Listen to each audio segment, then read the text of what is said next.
Die volgende program bevat inligting rondom mediese kwessies en moet nie as 'n alternatief tot advies van jou dokter of professionele gesondheidswerker beskou word nie. Onbehandelde ADHD het 'n 70 tot 80% risiko dat jy angs of depressie ontwikkel oordat die lewe soveel moeiliker is as wat dit moet wees. Substansmisbruik, self-medication in ADHD is baie prominent. Die een sinnetjie wat uitstaan vir my en wat pasiënte nog steeds noem is, it's a life of perpetual failure.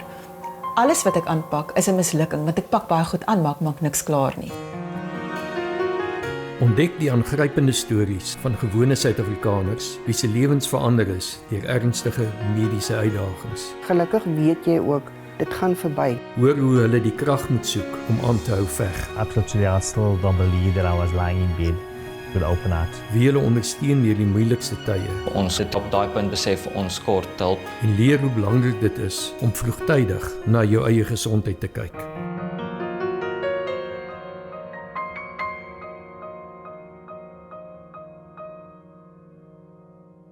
Aandaggebreksindroom is een van die mees algemene neuroontwikkelingsafwykings wat in ons kinderjare voorkom. Dit word in ons kinderdae gediagnoseer, maar soos jy sal sien, nie noodwendig ontgroei nie. Teen die tyd wat sy moes skool toe gaan, het Sipho Mkhize van Kleinbos sy onderwyseres agtergekom sy toon tekens van aandagafleibaarheid. My name is Natasha Mkhize. I'm 39 years old and Sipho Sihle's mom. Sihle is very bubbly, outspoken, quite the crowd attractive, you could call it that. The teacher would always say she would be the class entertainer, and that was already from the age 5. Wanneer hy nou terugkyk daarop, het François Grybe van Somersuidwes reeds in sy kinderjare ernstige tekens van aandagafleibaarheid getoon. Maar omdat die siektetoestand so swak verstaan was, sou hy eers in sy vroeë 30's hulp kon kry. My name's Debbie Graber. I'm 44 years old and Francois is my husband. He's a very loyal person and a very friendly person and has a fantastic sense of humour. So we get along really well, which is a good thing, I think. We've kind of known each other since birth. We're both adopted, so our parents were in the adoption ring and would get together and I think have tea and cake with all the babies. And I think it was my mom who suggested to Francois' dad that Francois join the riding school that I was at. We would kind of ride together and our stirrups would hook together and, you know, it was a little bit of this sort of flirty thing happening at 8 years old. Sihle is the eldest. She's the big older sister, of course. She instills more discipline than we do, but yeah, she loves her brothers.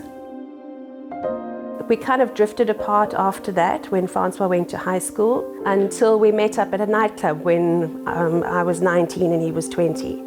And that was 25 years ago we've been together, married 23 years. We started noticing that something is wrong when her grade 1 teacher identified that she wasn't concentrating at school, she wasn't paying attention, she was fidgeting, and she would do anything to avoid finishing class activities. Sipho en François het op verskillende wyse en na 'n paar mislukte probeer slaag by die diagnose van aandaggebreksindroom gekom. Beide sou eindig by Prof Renata Skuman, 'n psigiater van Durbanville. Daar's 'n baie groot wanopvatting dat die tipiese ADHD-pasiëntjie is 'n seentjie wat boisterous is, hulle klim en hulle gil en hulle gaan te kere en jy kan hulle nie beheer in 'n klaskamer nie. Maar mense vergeet dogtertjies kry ook ADHD. When she told us that she had concentration issues, the teacher told us that she suspected it was ADHD because of experience. I then did research on my own. It's a little bit difficult to analyze what Francois was like prior to diagnosis because we both have disorders. I was diagnosed around about the same time with bipolar 2 disorder. So that means, you know, we've both been living with that through our relationship. Die probleem is as mens ADHD nie behandel nie, is daar 'n paar goed. Die een ding is natuurlik akademiese struggles, maar ADHD is nie 'n akademiese probleem nie. En dit is vir my 'n belangrike boodskap dat akademie is slegs een aspek. Maar ons kyk na goed soos depressie, angs, slaapsteurnisse. Especially as a young adult, he had an all or nothing approach. So if he had a hobby, he would do it to the 100th% and not pull himself towards himself and do something as any normal person would do. Die een sinnetjie wat uitstaan vir my en wat pasiënte nog steeds noem is, it's a life of perpetual failure. Alles wat ek aanpak is 'n mislukking, want ek pak baie goed aan, maar ek maak niks klaar nie. I think it was during the period where there was a debate of Concerta versus Ritalin, the pros and cons. So I was very apprehensive going that route. And then instead of seeking a doctor, we tried to do it ourselves through natural intervention. I think it goes back to sort of the birth of our first child. I definitely had signs of postpartum depression after that. Also, our daughter, the firstborn, she has special needs. So you have a postpartum depression mother, you have a difficult baby, a first baby, so you don't know what you're doing. She was particularly difficult, getting to sleep, wasn't sleeping, so we're both sleep deprived. But all of that compounds into problems. Die tweede wanopvatting wat daar is dat ADHD 'n nuwe diagnose is, dat om een of ander rede het psigiaters en drugcompanies die diagnose uitgedink om geld te maak. Dit is nie so nie. In 1902 was daar 'n ou George Still wat die hele konsep van ADHD baie mooi beskryf het ook, en dis hoe ons ADHD nou nog verstaan, en dis 120 jaar terug. The school load became more, the demand of work and concentration became more, and then her grade 3 teacher also suspected it. 2.5 years later, the second baby was born, our son was born, so now you have babies and life and work and a wife with postpartum depression, and you have undiagnosed ADHD. The very initial diagnosis was a rigorous test. It was a full day of leaving her with the psychologist and doing the tests, and then the results came that she is ADHD.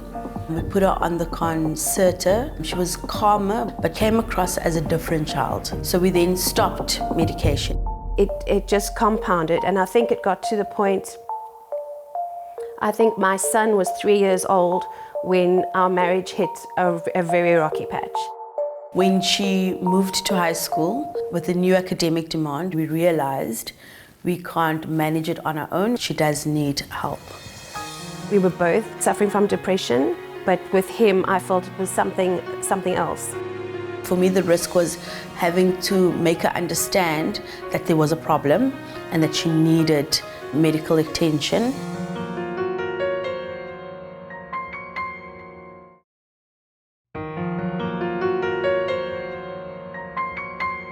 I'm Sihle Mapanga, and I'm 15 years old, and I'm a high school student. I'm kind of both an introvert and an extrovert. I like laughing and being funny, I guess. I'm prontuit. I'm 45 this year, and I'm a software developer. I'm someone who has far too many interests. I enjoy the creative side of things. I enjoy woodworking. I enjoy the outdoors. I just remember being in school and always being told to, calm down. But I always thought, every kid gets into trouble sometimes. In primary school, I was labelled a dreamer. I had far more interest in reading books underneath the desk at school. And it was just, he doesn't pay attention. I would study, and then in the test I would get distracted. I would be worrying about what I would eat or just fidgeting with the desk. And then I realized, oh my goodness, I've got 20 minutes left. I became a computer programmer. I was doing okay, but I found it got harder and harder the more I got higher and higher up. When I first started taking on Concerta, I would go to breaks. For some reason, I just felt like sitting alone, and I felt very different. I was starting to fall behind again, like I had in school, because I just wasn't able to keep that level of focus. Onbehandelde ADHD het 'n 70 tot 80% risiko dat jy angs of depressie ontwikkel oordat die lewe soveel moeiliker is as wat dit moet wees. Substansmisbruik, self-medication in ADHD is baie prominent. I self-medicated by using energy drinks and tonics and so on. I was sort of using so much of it that it started to adversely affect my mental health and even my physical health. I remember looking into the mirror and I didn't look the same because I lost so much weight and I felt so different. Even my friends would tell me, Sipho, you're not the same person that you were yesterday. I just wasn't coping at the end of the day and angry, very angry a lot of the time. We were both suffering from depression, but with him, I felt it was something else. We got to the point where we were about to split. I came to a point where I was like, I can't do this. Like, I don't want to go to school. I don't want to do anything. Aandaggebreksyndroom is 'n komplekse siekte en daar is nog baie navorsing wat in hierdie veld gedoen word. Ek het met Dr. Rykie Liebenberg, 'n psigiater van Sandton, 'n videokonsultasie gereël om oor die verstaan van hierdie siekte te gesels. Rykie, wanneer ons kyk na 'n toestand soos ADHD, is daar baie wanpersepsies wat bestaan. Wanneer is dit 'n siektetoestand en wanneer is dit net 'n stout kind of iemand met dagdromery? Kyk, op die eind is dit egter 'n kliniese diagnose. En waarna ons kyk is hoe erg die disfunksie is van daardie persoon en ons kyk ook hoe dit hulle kwaliteit van lewe beïnvloed. So beide kinders en volwassenes kan dit kry en daar is 'n verskil in die diagnose. So mense kyk veral na die kernsimptoom van gebrek aan aandag. En dan kan dit met of sonder hiperaktiwiteit wees. So die gebrek aan aandag het twee aspekte. Dis 'n onvermoë om te fokus wat lei dat mense uitstel en afstel en net nooit by die ding uitkom tot op die laaste oomblik nie. En die tweede aspek van die aandag is dat hulle het nie volhoubare aandag nie. So hulle maak niks klaar. Hulle is besig met 1000 goed gelyk en niks word klaar gemaak nie. Rykie, as jy nou iemand gediagnoseer het, hoe besluit 'n mens wanneer om dit te stop? Of gaan so 'n persoon die res van sy lewe op medikasie wees vir aandagafleibaarheidssindroom? Toe ek op mediese skool was, het hulle vir ons geleer, jy ontgroei dit. Dis glad nie waar nie. So dis nie asof die sindroom weggaan nie. En dit affekteer nie net jou werk nie, dit affekteer jou verhouding met jou eggenoot, met jou familie. So jy kan dit die res van jou lewe gebruik. Ek het mense, pasiënte op behandeling wat in hulle 60s of 70s is, wat dit steeds gebruik en steeds baat vind daarbey. The first intervention we had was a psychologist that we saw for marriage problems and counselling, and she referred us to a general practitioner who put us both on this medication. It was an antidepressant, but the side effect for men is loss of libido completely, which of course in a marriage that's already having trouble is one of the worst things you can do because now there's no physical intimacy.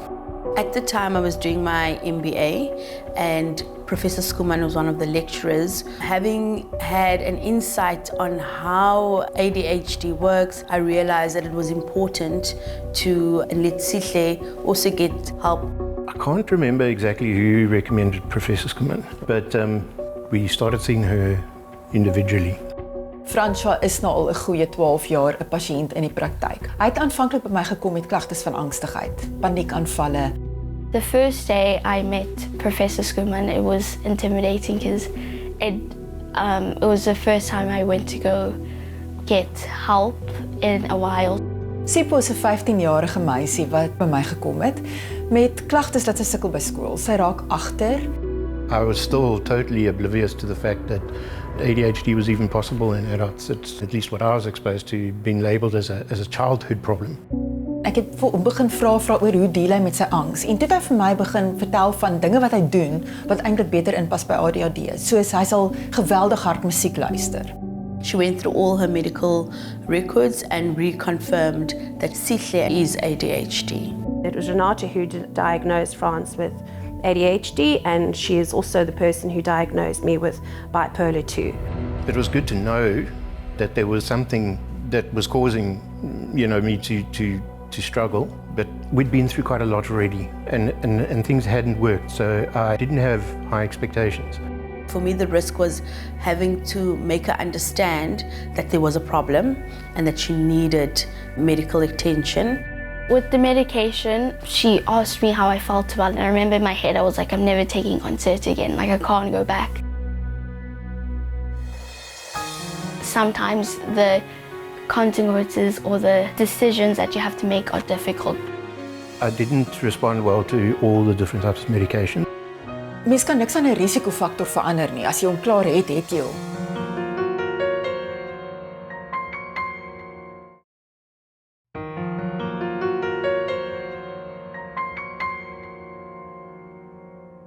ADHD is een van die toestande as dit korrek gediagnoseer word en behandel word wat regtig lewenskwaliteit soveel verander en so maklik verander en baie keer met die eerste keuse van medikasie maak dit 'n verskil.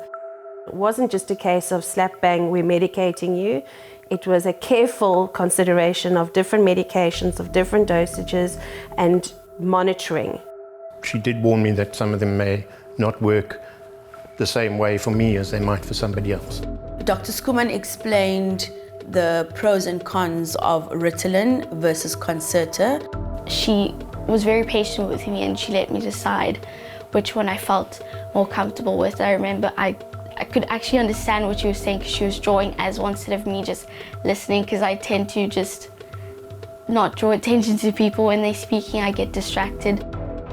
Ek probeer altyd as ek 'n pasiënt sien, omdat daar soveel stigma en misconceptions is rondom ADHD en die behandeling daarvan, regtig soveel as moontlik opvoeding te doen en vir hulle inligting te gee en op die einde moet 'n pasiënt inkoop. Omdat sy neeweffekte gekry het op 7 of 8 jaar, beteken dit nie sy gaan nou neeweffekte kry nie. Sy het gegroei, sy's groter, haar brein het meer ontwikkel. Mens gaan 10-10-1 minder medikasie ook nodig hê wat dan 10-10-1 minder neeweffekte gaan gee. I didn't respond well to all the different types of medications, so I had to go through a few of them until we found one that was perfect for me. You can definitely see her concentration levels are very high. Where before, when she would study or if she's supposed to do an assignment or task, she'd kind of find an excuse where now she can concentrate for more than an hour and really focus on her schoolwork. Haar woorde aan my was, ADHD is not holding me back anymore. En dit was vir my 'n baie mooi beskrywing. Haar angstigheid is minder want sy voel meer in beheer. Sy het ook geen neeweffekte nie en sy was baie verbaas daaroor want sy was maar bang en skepties daaroor om weer neeweffekte te hê soos toe sy 'n dogtertjie was. You know, things like hobbies. Prior to treatment, I would start a hobby. I'd start 3 or 4 hobbies and give up on all of them or just leave them and abandon them because I wasn't interested after the initial spark, and now I can grow bonsais, which is the ultimate test of patience. You might have this for a long time or for the rest of your life, and sometimes the consequences or the decisions that you have to make are difficult, but I wouldn't say ADHD itself is something that's bad. Maybe it's like a superpower or something because you can be more energetic than everyone else.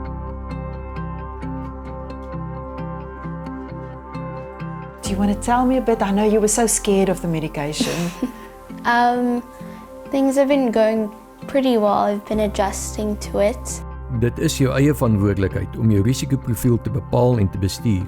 Simptome van aandaggebreksindroom is impulsiwiteit, probleme om te prioritiseer, swak tydsbestuur, probleme om op 'n taak te fokus, probleme om op meer as een taak te fokus, uitermate aktiwiteit of rusteloosheid, swak beplanning, probleme om stres te hanteer, gereelde gemoedsveranderinge of versteurings en probleme om take deur te voer of af te handel. She does Pilates and yoga and tries to rope me in. So she's got her own, she really has her own routine, more structured than mine. Aandaggebreksindroom kan nie voorkom word nie, maar kan bestuur word deur. Rig vir jou spasies in waar jy spesifieke take kan uitrig. Gebruik 'n almanak om jou dae en weke meer te beplan. Maak lysies van gereelde daaglikse take. Vermy dit om dinge uit te stel. Kweek 'n doen dit nou mentaliteit. Kry genoeg oefening. Kweek gereelde en goeie slaapgewoontes. Mediteer. En maatskappye soos Cipla het koste-effektiewe medikasie om kondisies soos hierdie aan te spreek en te behandel. I was day before yesterday forgot to take my medication, and at about lunchtime I got so frustrated with myself because I couldn't understand why I wasn't able to get things going and get myself going. I just felt so tired, and then I remembered. So I took it a bit late, But that's a clear thing. I mean, you can clearly feel the difference when you're on the medication or not on the medication. Yeah, it's made a world of difference. In terms of productivity and everything. World of differences. Renata's a lifesaver and a marriage saver. I think as soon as we were starting to feel well, then our relationship started to feel well, and then it had a ripple effect. As mens nou na Fransjo en sy interaksie met die gesin kyk en hoe goed hy cope by die werksplek en met die gesin en alles wat hy al aangepak het in die klomp jaar wat ek hom ken, kan mens nie nou glo dis dieselfde persoon wat homself as 'n metalhead beskryf het en met al die gedragsprobleme wat hy op skool gehad het, dat hy so ver pad gestap het. Every day got better from there. And definitely if I look back in hindsight and I compare how it was before and how it is now, it's more peaceful. In the beginning, difficult because, again, I had to adjust. Now I feel like I can manage it more. I've been doing a lot more physical activities. Mens kan niks aan 'n risikofaktor verander nie. As jy hom klaar het, het jy hom. Maar daar's baie goed wat jy kan doen om jou ADHD beter te bestuur. One of the things that she does is making sure that she doesn't have screen time an hour before bedtime. And because she is matured and old enough, she's a teenager now, and she's understanding the benefits of the medication, she actually does it herself without me even telling her. Medikasie is slegs een aspek van behandeling. Dis baie belangrik, maar mens moet kyk na terapie om vir mense tools te gee oor hoe om ADHD te bestuur. En selfs in kinders. By kinders kyk ons ook na social skills training, want baie kinders sukkel met die sosiale skills wat hulle moet hê. Wanneer om te praat, wanneer om stil te bly, hoe om met 'n maatjie te werk ensovoorts. The thing that I'm most proud of with him is his willingness to seek help. I commend him for that because there are a lot of people who don't do that. Being open with it and not being ashamed to speak about it definitely does make a difference, because you're not only proving to other people that you can deal with it, but you're proving it to yourself that you're strong enough to deal with it. It's not only the treatment, but I think without it I would never have reached the point where I know what I want, and I'm satisfied with the decisions that I've made, and I've achieved things that I didn't think I would ever be able to achieve. It's a far better place for me to be in. Aandaggebreksindroom kan op 'n groot verskeidenheid ongewone wyse presenteer. Dit is nie net die stout kind wat die klas ontwrig wat moet aandag kry nie. As jy vermoed dat die simptome wat ons bespreek het by jou of 'n familielid teenwoordig is dit dalk tyd dat jy dit met 'n kundige moet bespreek.